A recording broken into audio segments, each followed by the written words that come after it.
Hi, welcome to Living in El Paso, Texas. In this episode, we are talking about water in El Paso.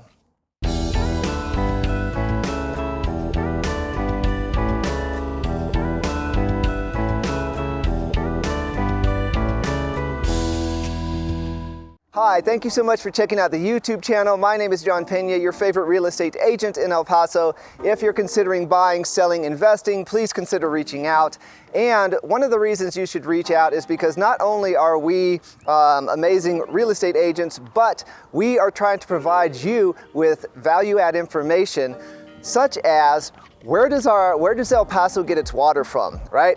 Now, I've lived in some other places. I've lived off Lake Michigan, I've lived off the Gulf Coast, and so water was never really a big concern, right? Here in the desert and here in the Rio Grande River in April, water kind of is a concern, and as more people move to this area, well, obviously that's going to put more demand on our water supply. So I've always found water a pretty interesting topic, and so I really wanted to kind of dive into it here. There was just an amazing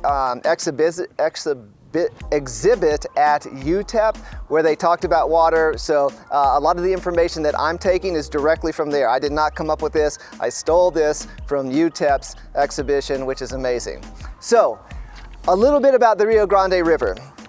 The Rio Grande starts in southern Colorado, it flows south, it goes through Albuquerque, through Las Cruces, then it comes here, it keeps flowing. Behind me is basically Mexico, and so from El Paso, Juarez, the Rio Grande goes southeast to the Gulf of Mexico, where it is also the international border between the two countries. So the Rio Grande River is one source of our water. Right now, it's not the only source, thank goodness, because as you can see, it's bone dry, but it is one source of our water. So it's important to kind of know how this ecosystem functions. And in a nutshell, the amount of water in the river is dependent on rain and snowmelt. So further upstream of this river, any rain, any snowmelt in the spring is going to, funnel down to the river. It's going to flow south to Elephant Butte Lake. Again, it's B-U-T-T. I don't know if it's Butte. I'm going with Butte now.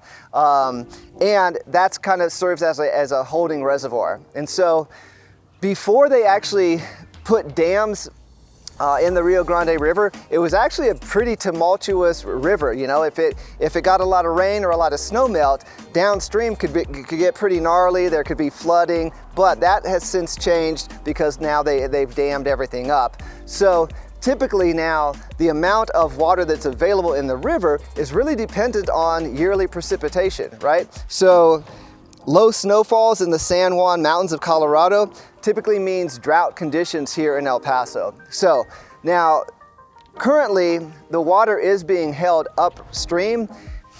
They're gonna release water here probably in the next couple of months or so, because we are still getting water from this river. We use it for agriculture and all sorts of things.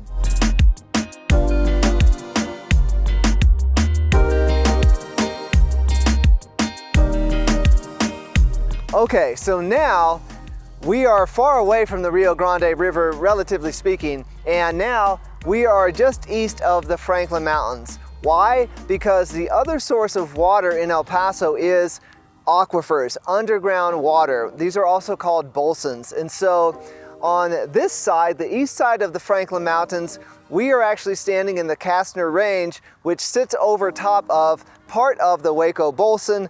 On the other side of the mountains is another aquifer called the Mesilla Bolson. But what does this mean for El Paso? Well, in 1979, the Texas Water Development Board published a report stating that at the current consumption levels, remember, this is in 1979, that in the current water consumption data, El Paso would be out of water by 2031. So, as you can imagine, water is a concern. And so the Bolson that we're standing on top of, the underground aquifer, where does this water come from? It's mostly water from rain, river runoff, right? And basically, We were doing pretty good, and then in the 1970s and 80s, it sounds like there was a pretty extreme amount of unnecessary water usage by agriculture.